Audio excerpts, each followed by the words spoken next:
Hello friends. मेरा नाम सी ए अभिषेक जैन है और मैं आप सभी का मेरे चैनल पे एक बार फिर से बहुत बहुत स्वागत करता हूँ। आज की इस वीडियो में मैं आपको बताने वाला हूँ कि how to file ITR2 online. मैं आपको पूरी प्रोसेस लाइव बताऊंगा कि ITR2 किस तरह से भरा जाता है। एक्चुअली इसके ऊपर मैं ऑलरेडी एक वीडियो बना चुका हूँ और वो वाली वीडियो पे मैंने पूरा प्रोसेस समझाया कि किस तरह से भरना है, लेकिन इतना ही फ़र्क है कि वो वाले टाइम पे जब मैंने समझाया था वो वाले टाइम पे किसी का फॉर्म 16 अवेलेबल नहीं था, क्योंकि इस साल सारी डेट कोविड-19 की वजह से एक्सटेंड हो गई थी। तो कंपनीज जो हैं वो टाइम पे रिटर्न नहीं भर पाए अपने TDS रिटर्न, उसकी वजह से फॉर्म 16 आ नहीं पाया था। तो मैं अभी आपको फॉर्म 16 के साथ में पूरा ITR2 भर के बताऊंगा। ITR1 किस तरह से बनना है तो मैं आपको ऑलरेडी बता चुका हूँ, मेरी वीडियोस हैं ऑलरेडी और मैं और भी वीडियो डालूंगा कि किस तरह से गवर्नमेंट एम्प्लॉय भर सकते हैं अपना ITR। फिलहाल मैं ये वाली वीडियो में मैं आपको बताने वाला हूँ कि आप ITR2 विद फॉर्म 16 किस तरह से फाइल कर सकते हैं, और साथ में आपका ITR2 में जहाँ पे आपकी लॉन्ग टर्म कैपिटल गेन या फिर शॉर्ट टर्म कैपिटल गेन या लॉस है वो भी किस तरह से हमें शो करना है, वो मैं आपको इसी वीडियो में फुल प्रोसेस बताऊंगा। किस तरह से कैलकुलेट करना है वो भी बताऊंगा, और किसके कौन कौन से नए नए डिस्क्लोजर्स हैं, क्या क्या चेंजेस हैं, और सब कुछ प्रोसेस आपको एकदम इजी लैंग्वेज में बताऊंगा। तो फ्रेंड्स एंड तक बने रहिएगा, ये वाली वीडियो के साथ में बहुत ही इंपॉर्टेंट वीडियो है। और फ्रेंड्स यदि अभी तक आपने मेरे चैनल को सब्सक्राइब नहीं किया तो make sure to subscribe to my channel. मैं काफ़ी इन्फॉर्मेटिव वीडियो हमेशा आप सबके सामने लाता रहता हूँ, तो सब्सक्राइब करना मत भूलिएगा फ्रेंड्स। तो ये वीडियो करते हैं स्टार्ट। मैं आपको शुरू से स्टार्ट एंड तक पूरा बताऊंगा कि किस तरह से क्या क्या प्रोसेस है। तो फ्रेंड्स सबसे पहले आपको ये इनकम टैक्स इंडिया e-filing.gov.in ये वेबसाइट पर आना है। इसके लिंक मैं डिस्क्रिप्शन पे दे दूंगा।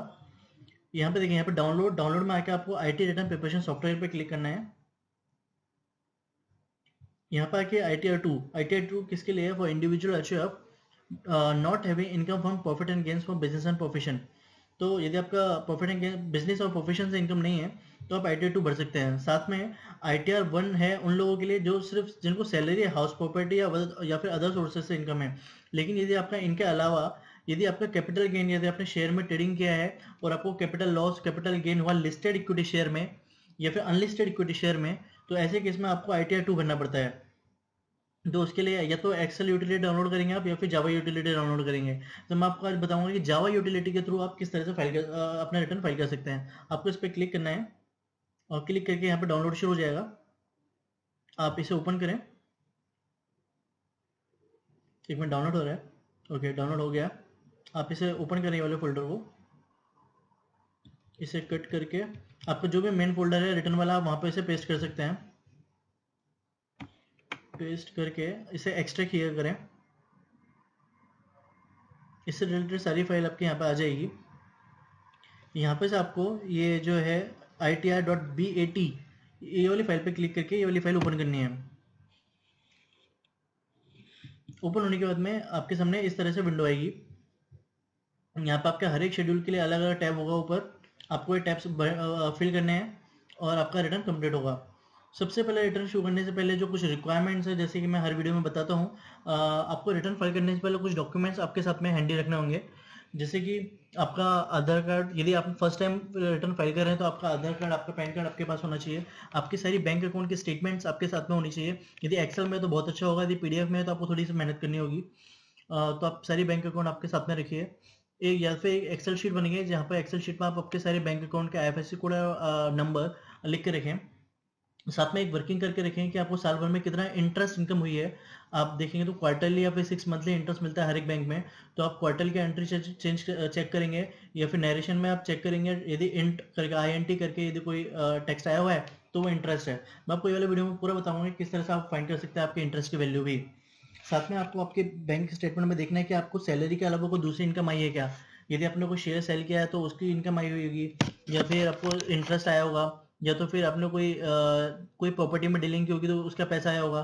तो आपको कोई भी बड़े बड़े वैल्यू के ट्रांजेक्शन है वो सब चेक कर लेने हैं आपके रिटर्न में, आपके बैंक स्टेटमेंट में। और जो भी आए एक पेपर पे लिख के रखना है। इनकम टैक्स आपको कुछ भी नहीं छुपाना है, इतना याद रखिएगा, क्योंकि अभी हर कुछ सब कुछ चीज़ें जो है लिंक हो चुकी हैं। यदि आप कुछ छुपाएंगे बाद में इनकम टैक्स की तरफ से आपको नोटिस आएगी, फिर वो आपको बताना पड़ेगा। साथ में आपको उसके साथ में पेनल्टी भी लगेगी, इंटरेस्ट भी लगेगी और फाइन भी लगेगा। और बहुत बार तो इम्प्रिजनमेंट भी होने के चांसेस होते हैं, और काफ़ी टाइम तो पेनल्टी भी 100% तक जाती है।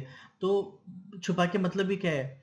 जब उनको पता चल गया, और मोस्टली पता चल ही जाता है, कुछ भी नहीं छुपा सकते हो आप। इनकम टैक्स के पास पावर है कि वो आपके 10 साल पुराने रिटर्न तक ओपन करवा सकती है। पुराने 10 साल पुराने डिटेल्स आपसे निकलवा सकती है। तो कुछ भी छुपाए ना, जो भी है सबको जो क्लियर बताएं। तो आइए मैं आपको बताता हूँ कि सबसे पहले आपको क्या करना है। ये सब डॉक्यूमेंट जो मैंने आपको बोले वो सब आपको साथ में रखने हैं। मोबाइल नंबर, ईमेल आईडी पे जो आपका रजिस्टर्ड है इनकम टैक्स से, आधार कार्ड से, वो सब आप साथ में रखें।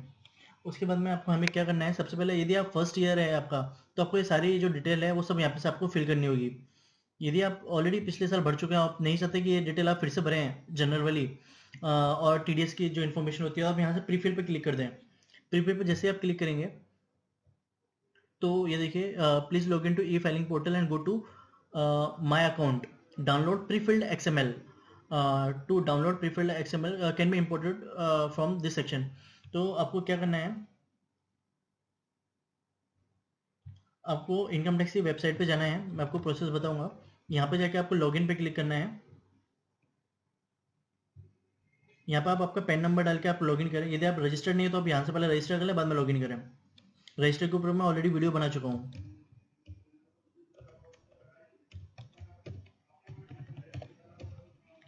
पासवर्ड डालें जो भी आपने सेट किया था वो, और कैप्चर डाल दें। जैसे आप लॉगिन कर लेंगे, आपको माई अकाउंट में जाना है और वहाँ से डाउनलोड प्री फिल्ड एक्सएमएल, ये जो है इस पर क्लिक कर देना है। अभी आप आई टी आर 2 भर रहे हैं तो आपको यहाँ पे से ईयर 2021 AY का हम भर रहे हैं, वो सिलेक्ट करके यहाँ से आपको आई टी आर 2 सेलेक्ट करना है और यहाँ से कंटिन्यू पे क्लिक कर दें। क्लिक करते से ही आपके यहाँ पे बैंक अकाउंट की डिटेल दिखने लगेगी, और कौन कौन से बैंक अकाउंट की डिटेल आपको प्रीफिल्ड में लेनी है वो सब आप यहाँ से क्लिक करके डाउनलोड एक्सएमएल पे क्लिक कर दें। जैसे आप डाउनलोड पे क्लिक करेंगे ये आपकी इन्फॉर्मेशन पूरी डाउनलोड हो जाएगी। आप इसे फिलहाल यहाँ से लॉगआउट कर दें, इसका टाइम बाद में आएगा। तो अभी आपकी सारी एक्सएमएल यहाँ पे डाउनलोड, एक्सएमएल में सारा डाटा आपका डाउनलोड हो चुका है। इसे भी आप यहाँ से कट कर लें और हमारा जो मेन फोल्डर है वहाँ पर लाके इसे पेस्ट कर दें। पेस्ट करने के बाद में हमारा वो एक्सएमएल यहाँ पे आपको दिखेगा, यहाँ पे ऑलरेडी है, आ चुका है। तो ये जो एक्सएमएल है ये हमारा प्रीफिल्ड एक्सएमएल है। यहाँ पर हमारी बेसिक सारी इन्फॉर्मेशन है अवेलेबल। आपको यहाँ से ओपन पे क्लिक करना है। आपका जो फोल्डर है वो आपको सिलेक्ट करना है।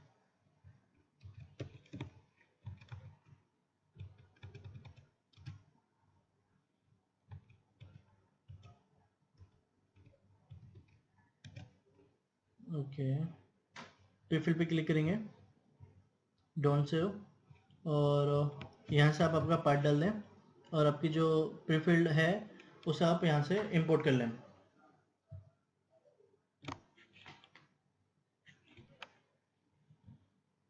अभी इंपोर्ट करने के बाद में आपके यहाँ ना ये सारी इन्फॉर्मेशन जो है यहाँ पे ऑलरेडी फिल होके आ जाएगी। आप जैसे कि देख सकते हैं यहाँ पे मेरा सारा नेम, एड्रेस वगैरह, मोबाइल नंबर, ईमेल आईडी, सबका सब यहाँ पे प्रीफिल्ड होकर आ चुका है। साथ ही में ये सबके साथ में आपका बैंक अकाउंट डिटेल और जो 26 एज की हमारी जो डिटेल होती हैं वो सब भी यहाँ पर प्रीफिल्ड में आ जाती है। मैं आपको वो भी बताता हूँ कि आपको कहाँ मिलेगी वाली इन्फॉर्मेशन। टीडीएस पे आप क्लिक करेंगे तो आपको यहाँ से दिख जाएगा कि कौन सी कंपनी ने आपका कितना टीडीएस काटा है, कितने अमाउंट पर काटा है। ये आपको दिख रहा है। तो ये सब इन्फॉर्मेशन है। साथ में आपके बैंक अकाउंट की डिटेल भी आपको यहाँ पे आ जाएगी। ये देखिए यहाँ पे सारे बैंक अकाउंट की डिटेल आ चुकी हैं।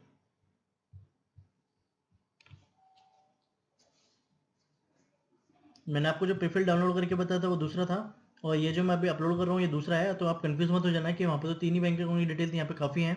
तो ये दूसरे पर्सन की डिटेल है, दूसरे पर्सन की एक्सएमएल है। आपको मैंने एक्सएमएल डाउनलोड करने का तरीका बताया, उसके बाद मैं प्रीफिल किस तरह से करना है वो मैं आपको बता रहा हूँ। तो अभी इतना करने के बाद में आपको क्या करना है, आपको होम पे आना है। होम पे आने के बाद में आपको रेस्ट ऑफ द शेड्यूल्स जो है वो फिल करने हैं। मैं आपको अभी एक एक शेड्यूल फिल करके बताऊंगा, और ये मैंने ऑलरेडी फिल किया हुआ है। मैं आपको अभी मेरे मैं जो ऑलरेडी मैंने फिल किया है वो वाला ओपन करके बताता हूँ, ताकि वीडियो जल्दी खत्म हो जाए और आपको सब समझ में आ जाए प्रॉपरली कि किस तरह से ये हमें पूरा फाइल करना है।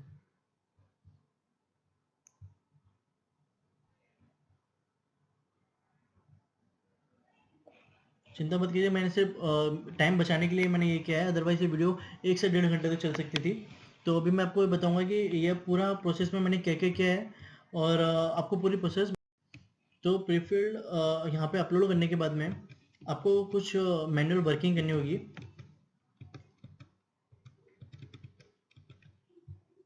यहाँ पे एक मैं आपको ये वाला जो फॉर्मेट है यहाँ आपको दे दूंगा, आपको ये फॉर्मेट भरना होगा ताकि हमारा रिटर्न बहुत ही जल्दी फिल हो जाए।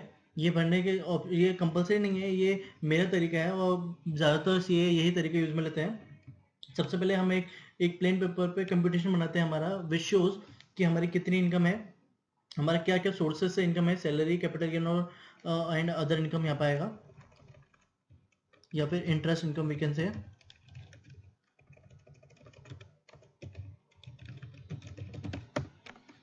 तो हम एक एक यहाँ से चेक करेंगे किस तरह से हमें ये फिल बनाना है, वो मैं आपको पूरा बताऊंगा। आपको आपका फॉर्म 16 ओपन करना है। ये हमारा फॉर्म 16 है, ये आप देख सकते हैं, AY 2021 का है। मैंने यहाँ पे से for security purpose name of employee and name of employee सब हाइड कर दिया है। तो देखिए अभी यहाँ पे ग्रॉस सैलरी यहाँ पे मुझे जो दिख रही है वो है 11 लाख रुपए। अब पहले हम फॉर्म 16 समझ लेते हैं। मेरा HRA का डिडक्शन है 75,000। 75,000 11 लाख में से डिडक्ट किया तो मेरे यहाँ पे 1038 आया। स्टैंडर्ड डिडक्शन 50,000 का, PT का डिडक्शन है 2400 का, तो 52,400 और गया 1038 में से, तो मेरा 986 आया। मैंने ATC में डिडक्शन क्लेम किया था 15701 का, तो मुझे उसमें से फुल अमाउंट का डिडक्शन मिल गया 150 का। और 29,504 का मेडिक्लेम का है, तो वो मुझे यहाँ पे डिडक्शन मिल गया है। यहाँ पर मेरा टोटल इतना डिडक्शन हुआ, उसके बेसिस पे मेरा टैक्सेबल सैलरी आता है 806,634, और जिसके ऊपर मेरा टैक्स आता है 73,826। इसके ऊपर एजुकेशनल सेस आया 2953। टोटल टैक्स मेरा आता है 76,779। इसका अभी हमें सामने वाले को बोल के, जिसका भी हम रिटर्न फाइल कर रहे हैं, उसका उससे हमें जिस फर्स्ट तो हम 26 एज चेक करेंगे, ये वाली अमाउंट एम्प्लॉय ने भर दिया तो इतनी हमें 26 एज में मिलनी चाहिए। तो मैं आपको इसके 26 भी दिखाता हूँ। ये 26 एज है, जैसे कि आप देख सकते हैं यहाँ पे 76,780 इतना ही एम्प्लॉय ने डिपॉजिट कराया है इनके अकाउंट में। जितना हमने फॉर्म 16 में देखा था उतना ही यहाँ पे है, 76,780, 76,779.87, मतलब 780। तो यस, पूरा TDS का क्रेडिट हमें हमारे पास अवेलेबल है। तो अभी हमें क्या करना है, एक कंप्यूटेशन बनाना है जहाँ पे ये वाली जो कैप्चर फॉर्म 16 है वो हमें कैप्चर करना है पूरा। तो अभी हमें क्या करना है, income from salary as per form 16 हम ले लेंगे यहाँ पे। ओके, फिर हम allowance to the extent exempt under section 10, हमारा HRA एग्जाम था तो हम वो यहाँ पे लिखेंगे कि इतना हमारा HRA माइनस हो गया। और फॉर्म 16 के जो डिडक्शन थे, सेक्शन 16 के जो डिडक्शन थे, स्टैंडर्ड डिडक्शन, वो भी हम यहाँ पे लिखेंगे कि 50,000 वो था, और PT का हमारा 2400 रुपये था। ऐसे टोटल 52,400 का हमारा टोटल डिडक्शन था। नेट हमारा 986 हमारा सैलरी में ग्रॉस सैलरी हमारा आया। इसके बाद में हमें अदर सोर्सेज से जो इनकम है वो भी यहाँ पे पहले लेनी है, और वो लेने के बाद में हम क्या क्या लेंगे, फर्स्ट तो कैपिटल गेन लेंगे। जैसे कि कैपिटल गेन में हम लेंगे लॉन्ग टर्म कैपिटल गेन कितना है, शॉर्ट टर्म कैपिटल गेन कितना है, और फिर इनकम फ्रॉम अदर सोर्स है, ये हमें चाहिए। इसमें हमें क्या चाहिए, इंटरेस्ट से हमारी FD से कितनी इनकम हुई है, FD में इंटरेस्ट, सेविंग बैंक अकाउंट में से कितनी इंटरेस्ट हुई है, ये यदि हमारे पास डिविडेंड मिला है तो लिस्टेड शेयर से वो डिविडेंड मिला है तो उसकी कितनी इनकम है, वो भी हमें यहाँ पे लेनी होगी। इतना लेने के बाद में हमें टोटल इनकम मिलेगी। वो टोटल इनकम के बाद में हमें यहाँ पे डिडक्शन अंडर से चैप्टर 6A करना है, और चैप्टर 6A में ATC, ATD और ATTTA के डिडक्शन हमें लिखने हैं। और ये वाले डिडक्शन हमें कहाँ से मिलेंगे, ये देखिए, ये फॉर्म 16 में यहाँ पे रहता है 15701 का हमारा ATC का डिडक्शन है, 29,504 का हमारा ATD का डिडक्शन है। तो वो हम यहाँ पे लिख देंगे कि 150 है और ये इतना हुआ। और जितना हमारा सेविंग बैंक में इंटरेस्ट आएगा जो हम यहाँ पे ऑफर करेंगे, यदि वो 10,000 से कम है तो उतना ही हमें यहाँ पे उसका डिडक्शन मिल जाएगा। ये चेक करने के लिए हमें क्या करना होगा, बैंक अकाउंट चेक करना होगा कि हमें इंटरेस्ट और FD से कितना इनकम मिला है। साथ में हमें अभी ये लॉन्ग टर्म कैपिटल गेन और शॉर्ट टर्म कैपिटल गेन जो हुआ है, ये भी हमें चेक करना होगा कि हमें लॉन्ग टर्म और शॉर्ट टर्म कितना है। इसके लिए हमें क्या चाहिएगा, हमारे जो ब्रोकर्स होते हैं, ब्रोकर हमें कॉन्ट्रैक्ट नोट भेजते हैं हर एक शेयर सेल परचेज के ट्रांजेक्शन के लिए, वहाँ से हमें सेल और परचेज की वैल्यू मिलेगी। साथ में हम उनसे पूरे साल भर का स्टेटमेंट मंगा सकते हैं, तो प्रॉफिट एंड लॉस जो जिसे हम बोलते हैं।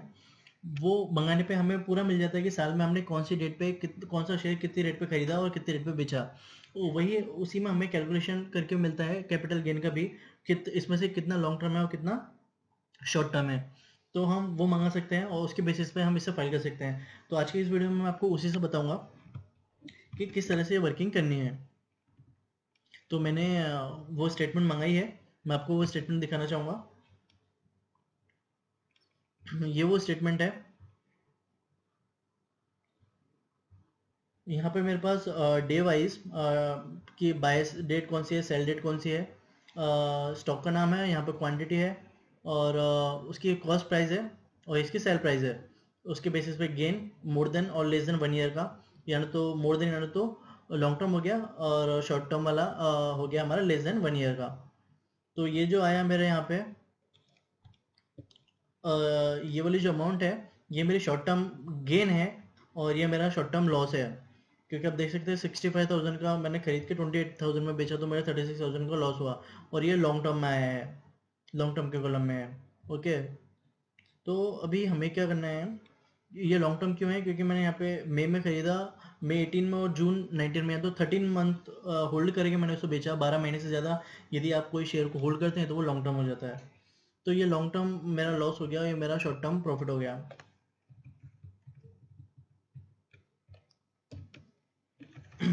तो अभी हमें क्या करना है, ये निकालने के बाद में एक यहाँ पे एक एक्सरसाइज करनी है।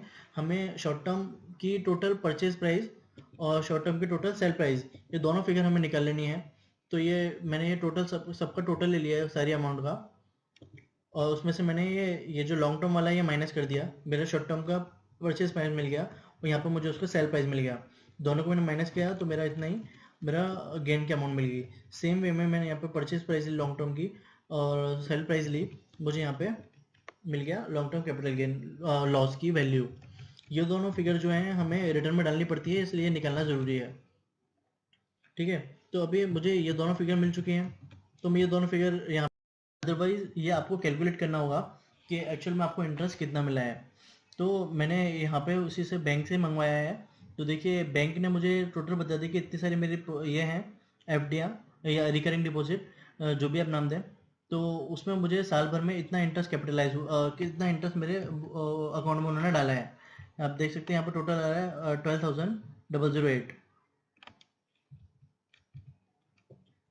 मैं आपको यहाँ पर टोटल लेके बता देता हूँ,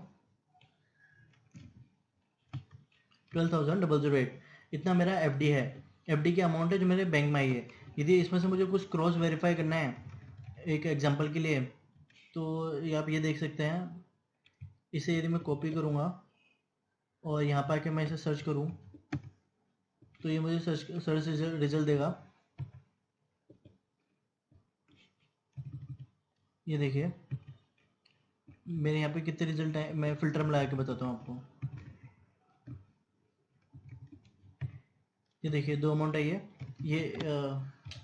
ये अमाउंट मेरे विड्रॉ में था, तो मैंने मेरी जो बैंक में जो बैलेंस था उसका एफडी कराया था, तो यहाँ से 40,000 मेरे गए और ये अगस्त महीने में गए, तो फेब में मुझे एक 41,232 अमाउंट मिली। तो 1,132 का क्या है मुझे इंटरेस्ट मिला। तो वही आप यहाँ पे देखेंगे तो इसके ऊपर 1,232 इतने का इंटरेस्ट मुझे मिल रहा है। तो ये सारी जो अमाउंट है ना आपके बैंक अकाउंट में आई हुई है, तो इतनी हमारी एफडी के ऊपर के इंटरेस्ट है वो हमें यहाँ पे लिखना होगा। हमारी जो वर्किंग है यहाँ पे हमें वो लिखना होगा।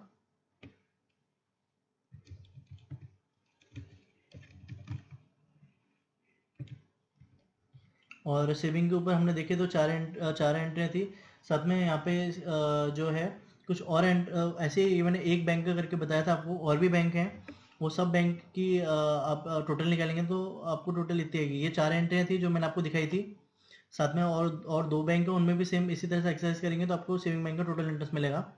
तो यहाँ पे टोटल इंटरेस्ट आता है 9,118, तो मैंने वो यहाँ पे लिख दिया 9,118। ठीक है, तो हमारा टोटल इंटरेस्ट हमें मिल गया। ये टोटल हमें 21,126 का इंटरेस्ट मिला है बैंक से। अभी आपको एक और एक्सरसाइज क्या करनी है कि आपने शेयर होल्ड किए हैं, इतने सारे शेयर होल्ड किए हैं, वो सब शेयर से आपको डिविडेंड इनकम भी मिलती है। तो आपको डिविडेंड इनकम भी बैंक में मिलेगी, तो आपको बैंक स्टेटमेंट में से वो भी चेक कर लेना है कि आपकी डिविडेंड इनकम कितनी है। उसके लिए वो कैसे मिलेगा आपको, यहाँ पर आपको बैंक जो आपके पास शेयर है वो शेयर का के नाम से आपको टाइप करके पता करना होगा कि उनकी तरफ से कितने पैसे आपको आए हैं। जैसे कि आप ये देख सकते हैं,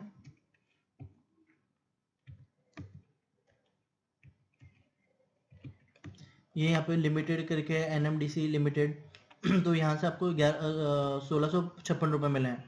ऐसे ही आपको यहाँ पे बहुत सारे एंट्री मिलेंगी जो आपको कोई कंपनी की तरफ से आया हुआ है। तो वो सब जो है इज़ नथिंग बट आपका डिविडेंड है जो आपको लिस्टेड शेयर से मिला है। उसके लिए आपको एक एक आपकी जो बैंक स्टेटमेंट है वो पूरी छानमानी होगी कि डिविडेंड की एंट्री कितनी आई है। आपकी बैंक स्टेटमेंट को आपसे अच्छा कोई नहीं समझ सकता है, तो वो काम आपको को करना होगा। मैंने यहाँ पे निकाल के रखा है वो सब। तो मैं जैसे कि आप देख सकते हैं यहाँ पे मैंने यहाँ पे टोटल निकाल लिया है कि मुझे टोटल कितना डिविडेंड मिला है। ये सब एंट्रियाँ निकाल के मैंने अलग से लिख ली हैं और वो मैंने निकल के यहाँ पे अमाउंट डाल दिया है। तो वही सब अमाउंट मैं यहाँ पे डाल दूंगा। ये डिविडेंड जो होता है यदि लिस्टेड शेयर से मिला है और 1 लाख रुपए से कम है डिविडेंड, तो आपको उसके ऊपर कोई टैक्स भरना नहीं होता है। तो हम इसे माइनस कर देंगे क्योंकि वो एग्जाम्प्ट होता है उतना। तो बाहर हमारी इनकम कुछ भी नहीं आएगी, लेकिन डिस्क्लोज करना है इसलिए हमें बताना है, वो हम रिटर्न में भी ये बताएंगे।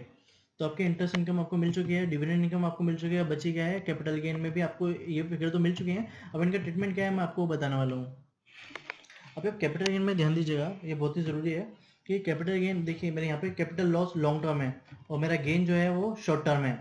आप लॉन्ग टर्म लॉस में से शॉर्ट टर्म गेन को एडजस्ट नहीं कर सकते हैं। ये थोड़ा टेक्निकल हो गया, आपको समझ में नहीं आएगा तो आप सिर्फ इतना याद करके रखिएगा कि यदि आपका शॉर्ट टर्म में कोई गेन हुआ है तो आप उसको शॉर्ट टर्म लॉस में से ही माइनस कर सकते हो। यदि आपको कोई दूसरे शेयर में शॉर्ट टर्म लॉस हुआ है या फिर आपको पिछले साल से कोई short term loss carry forward होकर आ रहा है तो आप उससे इसे माइनस कर सकते हैं। लेकिन लॉन्ग टर्म लॉस को आपको यदि माइनस करना है, एडजस्ट करना है, तो आपको उसके लिए लॉन्ग टर्म गेन ही लगेगा।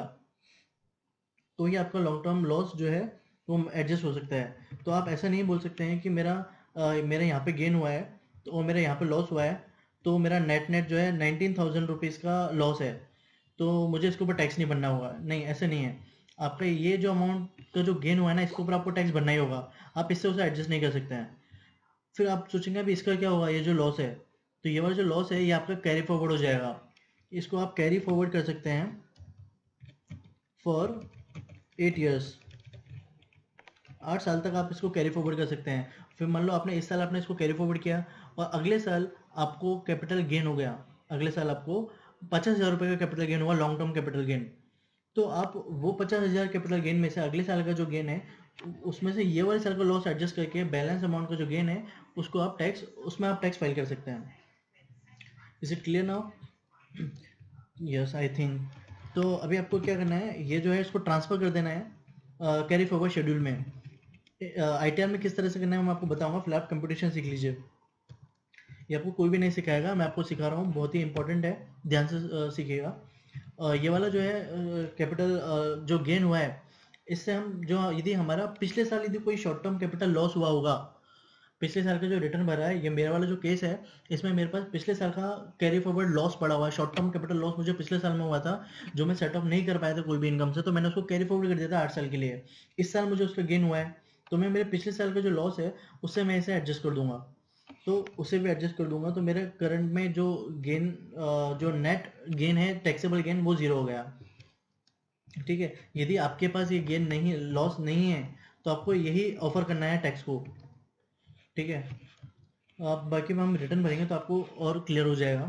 तो अभी देखिए अभी हमारे पास सैलरी से इनकम आ गई है, इंटरेस्ट की इनकम आ गई है, हालांकि है नहीं है ये तो गेन कैपिटल गेन की है। इंटरेस्ट की इनकम यहाँ पर आ चुकी है हमारी बाहर, डिविडेंड से जो इनकम हुई थी एग्जाम्प्ट होकर बाहर आ गई। अभी हमें टोटल इनकम मिल चुकी है ये हमारी टोटल इनकम है। अब टोटल इनकम के ऊपर हमें डिडक्शन जो हमने चैप्टर 6 से लिए थे वो भी हमें मिल गए। अभी 80 TTA क्या बोलता है, जितने आपको सेविंग बैंक अकाउंट पे इंटरेस्ट मिला ना वो सबका सब आपको यहाँ पे उसका डिडक्शन मिल जाता है, सब्जेक्ट टू वो 10,000 से कम हो। तो हमारा जो है ये 10,000 से कम है तो हम यहाँ पे ले लेंगे पूरा उसका डिडक्शन। ये लेने के बाद में हमारा टोटल डिडक्शन जो हुआ वो 188 का हो गया और हमारा अभी नेट टैक्सेबल इनकम जो आया है, टोटल टैक्सेबल इनकम वो आता है हमारा 8,18,000 का। अभी इसके ऊपर हमें टैक्स देना है, tax payable on total income. उसमें हम एजुकेशन सेस ऐड करेंगे और फिर उसमें से 26 एज में जितना हमारा TDS दिख रहा है वो माइनस करेंगे, बची कुछ अमाउंट हमारी नेट टैक्स पेबल आएगा या फिर रिफंड आएगा, कोई भी एक चीज़ आ सकती है। तो अभी इसके ऊपर हमारा टैक्स कितना होगा, वो 76,000 होगा। वो किस तरह से होगा, 5 लाख के ऊपर आपकी जितनी भी इनकम है उसके ऊपर आपको 20% टैक्स लगेगा। बैलेंस और बच्चों को छिपा 12,500 ऐड कर दीजिए। 12,500 क्यों, 2.5 लाख तक एग्जाम्प्ट है। आपने यहाँ पे कितना माइनस किया, 5 लाख। 5 लाख के ऊपर आपने 20% लगा दिया, तो 5 लाख की जो अमाउंट है उसमें से 2.5 लाख की तो छूट है, और बच्ची कुछ 2.5 लाख के ऊपर 5%, यानी तो 12,500, तो 12,500 मैंने यहाँ पे लिखा है। ऐसा करेंगे टोटल आपको टैक्स मिलेगा, उसके ऊपर 4% का एजुकेशन सेस लगा दो, आपको टोटल टैक्स बाहर आ जाएगा 79,278 का। 26 ईयर्स में से जो टी माइनस हुआ है वो माइनस करें, और बैलेंस टैक्स पेबल आपको आ जाएगा कि 25 रुपये का आपको और टैक्स पेबल आ रहा है, इतने का आपको चालान भरना होगा। चालान भर के आप रिटर्न फाइल कर सकते हैं। तो अभी रिटर्न की तरफ आते हैं। बहुत टाइम हमारा इसी में वेस्ट हो गया, बट ये कंसेप्ट बहुत ज़रूरी था, आप यदि सीख जाएंगे तो आपके लिए बहुत काम आएगा। तो आइए अभी हम चलते हैं रिटर्न की तरफ। रिटर्न किस तरह से फाइल करना है। अभी हमारा रिटर्न है, ठीक है। रिटर्न में बेसिक इन्फॉर्मेशन प्रीफिल्ड यूटिलिटी के थ्रू ऑटोमेटिकली आ जाएगी। उसके बाद में आपको यहाँ पे जो है, यहाँ से आपको सिलेक्ट करना है ऑन और बिफोर ड्यू डेट, ठीक है। और return file in response to notice, हम रिस्पॉन्स टू नोटिस में रिटर्न फाइल नहीं करें तो आपको ये कुछ भी नहीं करना है। फिर सेकंड में आएंगे B, are you filing return under the provision of 139(1) but otherwise not required to furnish return. क्या आप, इसके ऊपर मैं ऑलरेडी वीडियो बना चुका हूँ कि तीन कौन सी नई कंडीशन है जैसे कि जिसकी वजह से भले आपको रिटर्न में आप फॉल ना हो रहे हो रिटर्न फाइल करने के लिए, तो भी आपको भरना पड़ सकता है। कि आपकी, आपने 1 करोड़ से ज़्यादा यदि कोई बैंक के साथ में ट्रांजेक्शन किया है करंट अकाउंट में या फिर कोई भी अकाउंट में, तो आपको यहाँ पे उसको रिपोर्ट करना है। आपने 2 लाख से ज़्यादा कोई फॉरेन ट्रेवल किया है, या फिर आपने इलेक्ट्रिसिटी बिल 1 लाख से ज़्यादा भरा हुआ है, कंज्यूम किया हुआ है, तो आपको यहाँ पे डिस्क्लोज करनी है उनकी डिटेल। तो हमें यहाँ पे कुछ भी एप्लीकेबल नहीं है, तो यहाँ पे नो कर देना है चुपचाप से। ये वाला है यदि आप रिवाइज कर रहे हैं, तो हम रिवाइज कर रहे हैं कि नहीं हम ओरिजिनल भर रहे हैं, तो यहाँ पे हमें एप्लीकेबल नहीं होगा, तो इसे छोड़ देना है। रेसिडेंशियल स्टेटस आपको लिखना है यहाँ पे रेसिडेंट। रेसिडेंट लिख के आपको यहाँ पे से इन दोनों में से कोई एक ऑप्शन सेलेक्ट करना है, तो हम फर्स्ट वाला ऑप्शन सेलेक्ट कर रहे हैं कि हम 182 दिन से ज़्यादा इंडिया में हैं, इसलिए हम रेसिडेंट हैं। इसे करके आपको नीचे आना है। 11H का बेनिफिट क्लेम कर रहे हैं या नहीं कर रहे, तो यहाँ पे नो। सिविल कोड वगैरह में आते हैं कि नहीं आते हैं, तो इसे नो कर दीजिए। क्या आपका रिटर्न कोई रिप्रेजेंटेटिव ऐसे से फाइल कर रहा है, नहीं, तो नो करें। हम यहाँ पर बता रहे हैं कि हम खुद फाइल कर रहे हैं। Are you director in a company at any time during the previous year, यदि आपको डायरेक्टर है कोई कंपनी में तो यस करें, अदरवाइज आप नो करें। इसके बाद में यदि आपने कोई अनलिस्टेड कंपनी के शेयर होल्ड किए हैं ड्यूरिंग द प्रीवियस ईयर, यदि आप कोई कंपनी का शेयर होल्ड करते हैं तो आपको उनकी डिटेल यहाँ पे लिखनी है। मैंने यहाँ पे लिखी हुई है कुछ अनलिस्टेड कंपनी की डिटेल, कि मैंने ये कुछ शेयर हैं जो लिस्टेड नहीं है या फिर लिस्टेड थे, लेकिन वो कोई बैड लक की वजह से वो अनलिस्टेड हो गई कंपनी, कंपनी को डिलिस्ट कर दिया कोई, उन्होंने बेच किया उसकी वजह से, तो वो अनलिस्टेड हो गई अभी, तो उसकी डिटेल आपको यहाँ पे लिखने हैं सारे के सारे, ठीक है। ये उतना बनने के बाद में हम शेड्यूल एस की तरफ जाएंगे। शेड्यूल एस है तो सैलरी का, तो यहाँ पर आपको सैलरी की सारी डिटेल लिखनी है, आपके नेम ऑफ द एम्प्लॉय लिखना है, नेचर ऑफ एम्प्लॉय लिखना है। नेचर में आपको यहाँ पे से आप सेंट्रल गवर्नमेंट है, स्टेट गवर्नमेंट है, पेंशनर है, पब्लिक सेक्टर का अंडरटेकिंग है, अदर है, जो भी आप वहाँ पर से सेलेक्ट करें। उसका 10 नंबर लिखें। ये 10 नंबर आपको आपके 26A और फॉर्म 16 पे से मिल जाता है। 10 ऑफ द डिडक्टर, यहाँ से आप ये 10 लिख दें। एड्रेस लिख दें एम्प्लॉयर का, ये भी आपको फॉर्म 16 या 26 में से मिल जाता है, फॉर्म 16 में से मिल जाएगा। स्टेट पिन कोड वगैरह लिख दें। उसके बाद में आपको लिखना है ग्रॉस सैलरी, ठीक है। तो ये ग्रॉस सैलरी जो है आपको ये वाली फिगर आपको नीचे से मिलेगी। ये यहाँ पर आपको ये जो डिटेल है मैं आपको बताऊंगा कहाँ पर आपको फिल करनी है, वो ये वाली डिटेल। ये देखिए, ये यहाँ पे नेचर ऑफ सैलरी, यहाँ पे से बेसिक सैलरी आपको सेलेक्ट करना है। ये जो है आपको एक्चुअली फॉर्म 16 में से जो आपको डिटेल मिलेगी वो आपको डायरेक्ट टोटल सैलरी की मिलेगी। आपको यहाँ पे उसके बाइफिकेशन लिखने होंगे। बाइफिकेशन आपको आपकी सैलरी स्लिप में से समझ में आएगा कि कितनी कितनी सैलरी है, उस पर कन्वेंस कितना है, एचआरए कितना है, एलटीए कितना है, अदर अलाउंस कितना है। उसके बेसिस पे आपको इस तरह से भरना है कि आपके फॉर्म 16 पे जो अमाउंट आ रही है वो मैच हो जाए। देखिए ये जो अमाउंट है 11,14138, वो मैंने ये वाली अमाउंट लिखी है, तो ये वाली अमाउंट आपको यहाँ पे लिखनी है। और यदि आपके पास बाइफिकेशन है तो आप बाइफिकेशन करके लिखें, बट ये टोटल यहाँ से मैच हो जानी चाहिए। आपको कोई परक्विजिट मिला है तो आप यहाँ पे लिखें, अदरवाइज वो नहीं आएगा। प्रॉफिट एंड लॉस आप ब्लैंक छोड़ दें। आपको ग्रोथ सैलरी आ जाएगी। आपकी ये जो ग्रोथ सैलरी है वो ये वाली ग्रोथ सैलरी से मैच होनी चाहिए। देखिए यहाँ पे परक्विजिट की वैल्यू आती है, यहाँ पे profit and loss of salary आती है। यदि होगी तो वो यहाँ पे आएगी, वो आपको यहाँ पे ये दोनों कॉलम में लिख देनी है, अदरवाइज ब्लैंक छोड़ दो। इतना लिखने के बाद में आपको यहाँ पे आप देखेंगे तो फॉर्मूला में यहाँ पे एच आर ए माइनस हुआ है, तो आपको यहाँ पे से एच आर ए माइनस करना है। Less allowance to the exempt under section 10, यहाँ से आप 1013A सेलेक्ट कर लें। Expense allowance to meet expenditure incurred at house rent, वो सेलेक्ट करके आप यहाँ पे 75,600 ये जो आपके एच आर ए की अमाउंट है जो आपको यहाँ से दिख रही है वो आप यहाँ पे लिखते हैं। लिखने के बाद में ये जो डिडक्शन है स्टैंडर्ड डिडक्शन 50,000 वो ऑटोमेटिक ले लेगा, और जो प्रोफेशन टैक्स जो आपने पे किया है 2400 रुपये का वो आपको अलग से देना होगा। ये देखिए 50 तो वो ऑटोमेटिक ले रहा है, ये आपको मैनुअली लिखने होंगे, तो मैंने यहाँ पे लिख दिया। आपको 986,138 सैलरी की जो अमाउंट है वो आ गई है, ठीक है, और यही अमाउंट हमने हमारे कंप्यूटेशन में लिखी है। यहाँ तक सब क्लियर है। इस सैलरी की डिटेल हमने फिल कर दी है हमारा इसका शेड्यूल। इसके बाद में आपको हाउस प्रॉपर्टी से यदि कोई इनकम होगी तो आपको यहाँ पे लिखनी है, हमारे केस में नहीं है तो हम फिलहाल छोड़ रहे हैं। कैपिटल गेन अभी हमें कैपिटल गेन का शेड्यूल फिल करना है। ये शेड्यूल समझ लो बहुत ही इंपॉर्टेंट है, बहुत लोगों ने मुझे इसके बारे में क्वेश्चन पूछे थे, तो मैं उसी के ऊपर ये वाली वीडियो स्पेसिफिकली बना रहा हूँ, तो ध्यान दीजिएगा।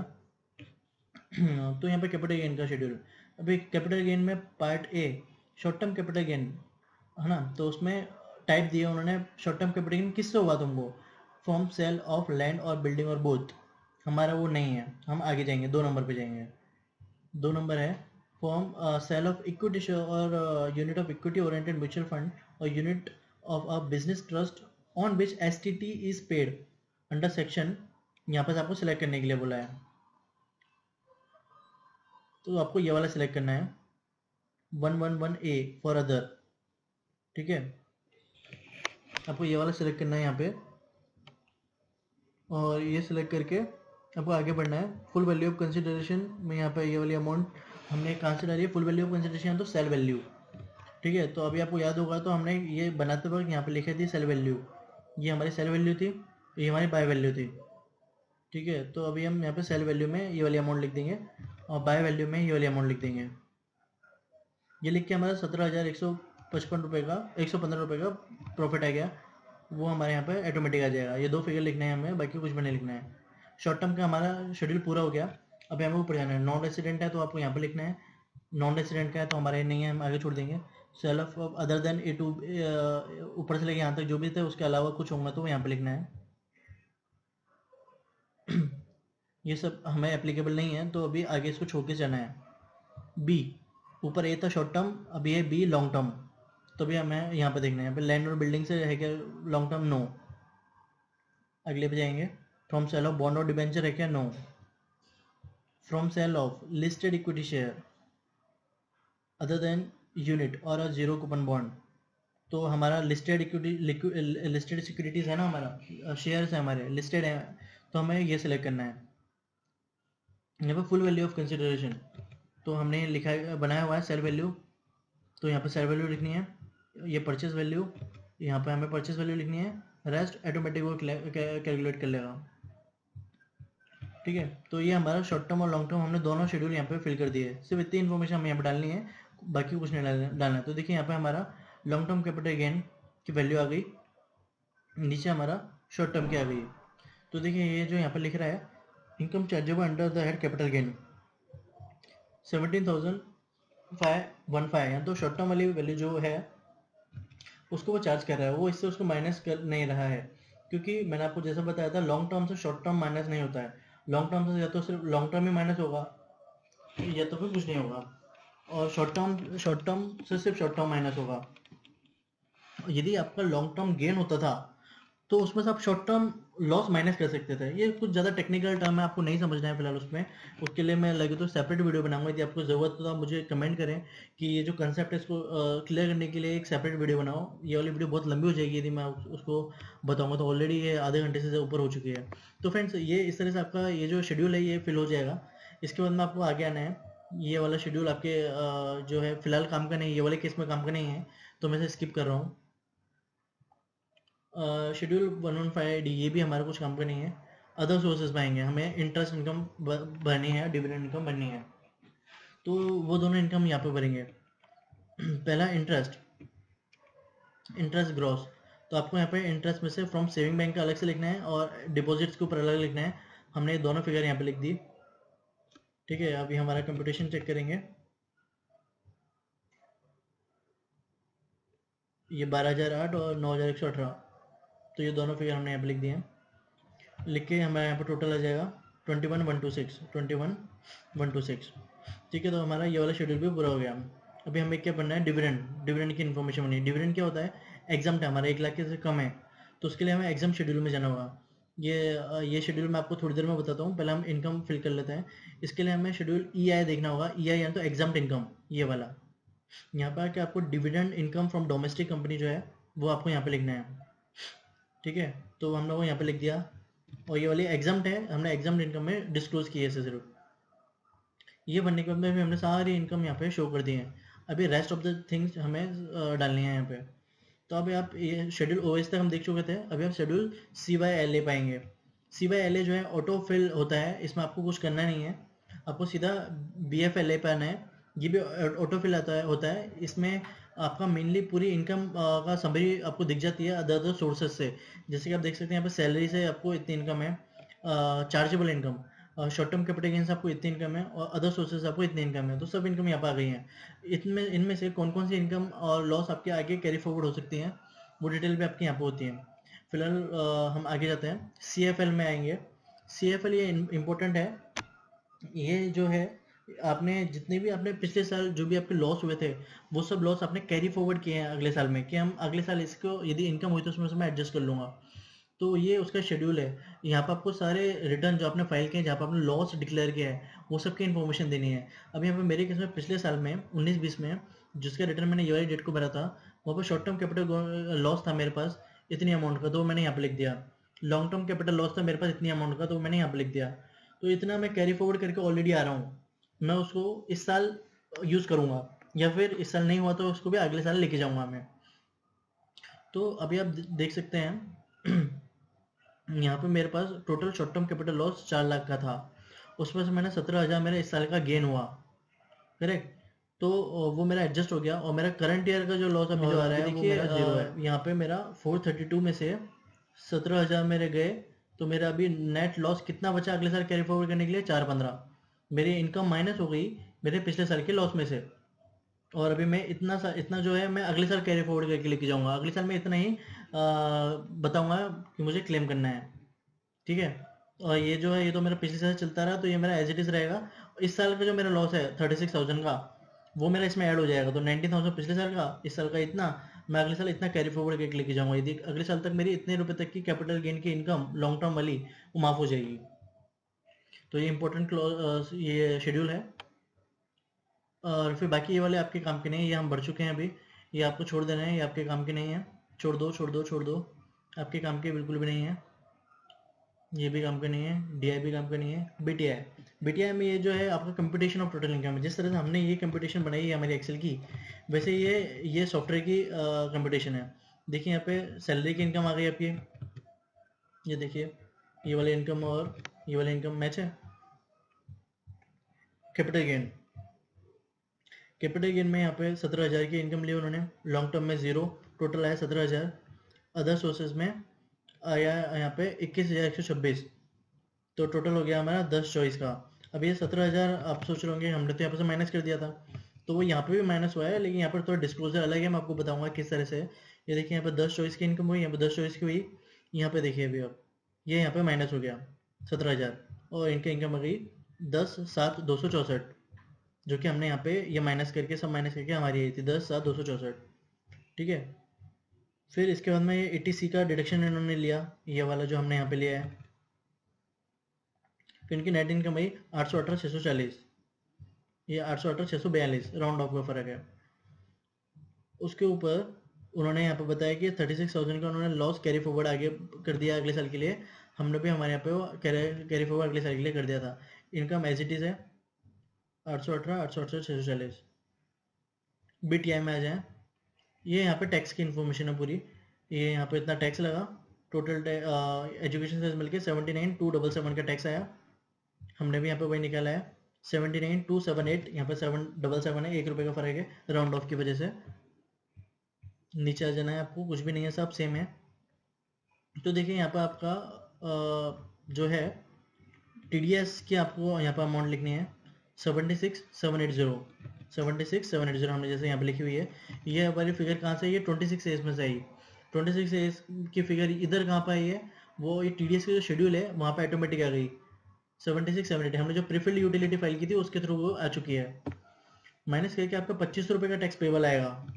ये 25 रुपये ये जो है यहाँ पे आपको फिलअप दिख रहा है क्योंकि यहाँ पे सेल्फ असेसमेंट टैक्स हमने पे किया है और उसकी डिटेल हमने यहाँ पे भरी है। ये चालान नंबर के थ्रू हमने ये फाइल किया है। ये आपको ऑनलाइन फाइल करना होगा। आप चाहते हैं किस तरह से फाइल करना है मैं उसके ऊपर भी वीडियो बनाऊँ तो आप वो मुझे मैसेज करके बोलें, मैं ज़रूर उसके ऊपर भी वीडियो बनाऊँगा। वीडियो बहुत ज़्यादा लंबी हो चुकी है फ्रेंड्स, जल्दी ख़त्म करते हैं। तो ये करने के बाद में आपको यहाँ पे अमाउंट पेबल ज़ीरो आना चाहिए या फिर रिफंड आना चाहिए, कभी प्लस में नहीं आना चाहिए, नहीं तो फिर आपको नोटिस आना शुरू हो जाएंगी। तो उसके बाद में आपको यहाँ पे नीचे बैंक की डिटेल ऑटोमेटिक आ जाएंगी, सिर्फ एक बार चेक कर लेना कुछ गलती ना हो गई हो। उसके बाद में ये जो आपका BTI वाला शेड्यूल था ना, ये वाला और ये दोनों आपके कंपटीशन के पार्ट हैं, ये दोनों के दोनों शेड्यूल। सिर्फ मतलब समरी है, आप उसको लास्ट में मैच कर लें, बाकी आपके कुछ काम की नहीं है। सिर्फ लास्ट वाले पे आ जाएं आप, वेरिफिकेशन। यहाँ पे आपको आपका नाम लिखना है, फादर का नाम लिखना है, यहाँ पे से सेल्फ सेलेक्ट करना है और बस इतना ही आपको करना है। इसके बाद में बाकी इन्फॉर्मेशन ऑटोमेटिक आ जाती है। ये सब होने के बाद में आपको क्या करना है, सबसे पहले आपका जो रिटर्न है उसे सेव करना है। XML जो है वो सेव करनी है।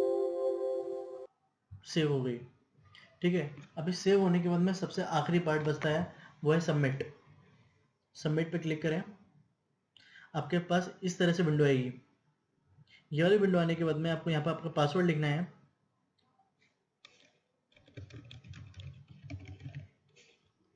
और डिजिटली साइन कर रहे हैं या नहीं कर रहे हैं तो उसे नो करके यहाँ पे सबमिट पे क्लिक कर दें।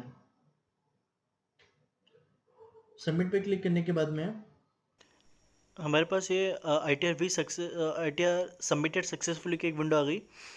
ये वाले विंडो में बताया गया है कि your return has been successfully uploaded and transaction ID is so and so, email ID confirming the successful submission so and so है और इसमें ITR भी सेंड कर दिया गया है। आप यहाँ पे डाउनलोड क्लिक करके इसे डाउनलोड कर सकते हैं। डाउनलोड करके आपको उसको E-वेरीफाई करवाना है या फिर आप इसे ये वाले एड्रेस पे सेंड कर दें। तो हम क्या करेंगे, इससे पहले तो हम सेव कर लेंगे। सेव करने के लिए हम इसे एक नाम दे देंगे कि ITR-V डैश विदाउट ई सिग्नेचर, ठीक है, विदाउट ई सिग्नेचर। तो ये करके हम इसे सेव कर देंगे। सेव करने के बाद में एक बार उसे चेक कर लेते हैं। हमारे जो फोल्डर है, मैं आपको ये बता देता हूँ कि ये E-वेरीफाई करने के बिना जो हम ITR-V सेव करते हैं वो किस तरह से दिखता है। मैं इसके ऊपर ऑलरेडी 2 वीडियो बना चुका हूँ और पूरा डिटेल में समझा चुका हूँ इसके ऊपर। मैं अभी आपको यहाँ पे एक शॉर्ट में बता दूंगा। देखिए, E-वेरीफाई है जो, जब तक हम उसको E-वेरीफाई नहीं करते हैं ITR-V हमारे इस तरह से दिखता है। सिर्फ वेरिफिकेशन की डिटेल उसमें दिखती है, आपका पैन नंबर और फादर नेम, एक्नॉलेजमेंट नंबर वगैरह, सो एंड सो, सिर्फ इतनी ही डिटेल दिखती है। हमारी इनकम की कोई भी डिटेल यहाँ पर नहीं दिखती है। इनकम की डिटेल देखने के लिए हमें क्या करना होगा, ये जो ITR-V है इसको वेरीफाई करवाना होगा। वेरीफाई करवाने के लिए हमारे पास 2 तरीके हैं, या तो हम साइन करके भेज दें बेंगलोर, या तो फिर हम उसे E-वेरीफाई कर दें। तो हम ये वाली वीडियो में देखेंगे कि उसको E-वेरीफाई किस तरह से कर रहे हैं हम। ऑलरेडी मैं वीडियो बना चुका हूँ, ये सिर्फ रिवीजन है। शॉर्ट में मैं आपको बता दूंगा। आपको इनकम टैक्स वेबसाइट पे जाना है, लॉगिन करें, पासवर्ड डालें आपका और कैप्चा डाल के लॉगिन कर दें।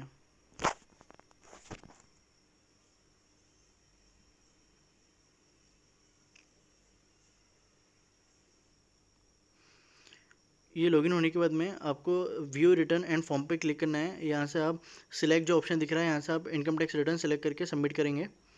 और अभी आप देख सकते हैं कि आपका 2021 का जो ITR-2 है वो उसके सामने स्टेटस देखिए, पेंडिंग फॉर वेरिफिकेशन लिखा है। और ये देखिए यहाँ पर लास्ट में E-वेरीफाई का हाईलाइट हो रहा है, उस पर क्लिक करें। यहाँ पर आपके पास 3 ऑप्शन है, आई ऑलरेडी हैव EVC और I have not EVC, I would like to generate EVC और I would like to generate other OTP to e verify my return. तो हम अदर OTP के थ्रू इसको E-वेरीफाई करेंगे। अदरवाइज़ आप EVC भी जनरेट कर सकते थे और उसमें फिर कुछ अलग प्रोसेस हैं, बैंक वैलिडेट करके, ऐसे 2-3 ऑप्शन हैं, तो आप वो भी कर सकते हैं, लेकिन हम अदर OTP देखेंगे। अदर OTP पे क्लिक करेंगे। जैसे आप क्लिक कर देंगे ना, आपके मोबाइल नंबर जो रजिस्टर्ड है अदर नंबर से, उस पर एक OTP चल जाएगा और वो वाला OTP आपके मोबाइल पे आएगा। आप मोबाइल चेक करें, उसमें एक OTP आया होगा, वो OTP आपको यहाँ पे डालना है। अभी जो हमारे पास मोबाइल में है वो मैं OTP डाल रहा हूँ यहाँ पे। सबमिट पे क्लिक करें और क्लिक करते से देखिए आपका E-वेरीफाई सक्सेसफुल हो चुका है। Your e verification with other OTP is in progress with UDI transaction number so and so. और ये हो जाता है, मतलब इंस्टेंटली हो जाता है। आपको यहाँ पे बता रहा है कि ये इन प्रोसेस है, बट वो हो गया है। मैं आपको इसका प्रूफ भी बता देता हूँ। आप फिर से भाई इनकम टैक्स रिटर्न सेलेक्ट करें, सबमिट पे क्लिक करें, एक्नॉलेजमेंट नंबर पे क्लिक करेंगे, ITR V पे क्लिक करें। जैसे आपको पहले सिर्फ समरी दिख रही थी, इनकम के नहीं दिख रहा था, अब देखिए पूरी इनकम आपकी दिख रही है और नीचे लिखा हुआ do not send it to Bangalore. इसका मतलब है आपका ITR भी सक्सेसफुली सबमिट हो चुका है और ये आपका एक्नॉलेजमेंट है। तो आप इसे सेव कर लें आपके वही फोल्डर में जो भी है।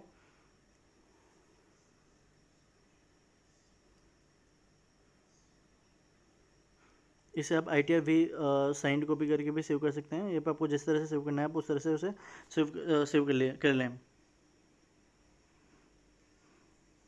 और इस तरह से अभी आपने देखा है कि हमने किस तरह से पूरा ITR 2 की प्रोसेस समझा है। यहाँ पे मैंने आपको पूरा बताया डिटेल में कि किस तरह से आप इक्विटी शेयर्स के capital gain, short term capital loss, gain वगैरह सबकी ट्रीटमेंट हमें क्या देनी है, किस तरह से ITR 2 कंप्लीट हमें फाइल करना है।